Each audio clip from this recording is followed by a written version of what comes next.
അസ്സലാമു അലൈക്കും വറഹ്മത്തുള്ളാഹി വബറകാതുഹു. നരകമോചനം ലഭിക്കുന്ന കാര്യങ്ങൾ. 1. എല്ലാ നല്ല കാര്യങ്ങളുടെയും തുടക്കത്തിൽ ബിസ്മി ചൊല്ലി തുടങ്ങുക. ബിസ്മിയിലെ അക്ഷരങ്ങൾ 19 നരകം കാക്കുന്ന മലക്കുകളുടെ എണ്ണവും 19. എല്ലാ കാര്യത്തിൻ്റെയും തുടക്കത്തിൽ ബിസ്മി ചൊല്ലിയാൽ ഈ 19 മലക്കുകളിൽ നിന്ന് സുരക്ഷ ലഭിക്കുന്നതാണ്. 2.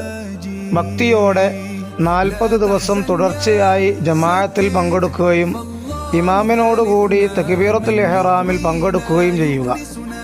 3. ളുഹറിൻ്റെ മുമ്പും ശേഷവുമുള്ള 4 റക്അത്ത് റവാത്തിബ് സുന്നത്ത് നിസ്കാരം പതിവാക്കുക. 4. അസറിൻ്റെ മുമ്പുള്ള 4 റക്അത്ത് പതിവാക്കുക. 5.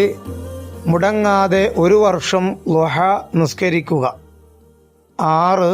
ഹലാലായ സമ്പാദ്യം കൊണ്ട് 3 തവണ ഹജ്ജ് ചെയ്യുക. 7. എപ്പോഴും നരകത്തെ തൊട്ട് കാവൽ തേടുക. 8. മരിക്കുന്നതിനു മുമ്പായി മനസാന്നിധ്യത്തോടെ 1,00,000 ഇഖ്ലാസ് സൂറത്ത് പാരായണം ചെയ്യുക. റബ്ബ് സുബ്ഹാനഹു വ തആല നമുക്ക് തൗഫീഖ് നൽകി അനുഗ്രഹിക്കട്ടെ. പരിശുദ്ധ റമളാനിലെ അവസാനത്തെ 10 നരകമോചനത്തിൻ്റെ 10കളാണ്.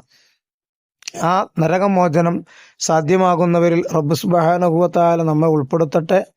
നരകത്തിൽ നിന്ന് അല്ലാഹു ദിവസം ഇതൊക്കെ ചൊല്ലുന്ന ആളുകളിൽ നമ്മയും നമ്മുടെ കുടുംബങ്ങളെയും അല്ലാഹു ഉൾപ്പെടുത്തി അനുഗ്രഹിക്കട്ടെ. ആമീൻ. അസ്സലാമു അലൈക്കും വറഹ്മത്തുള്ളാഹി വബറകാതുഹു.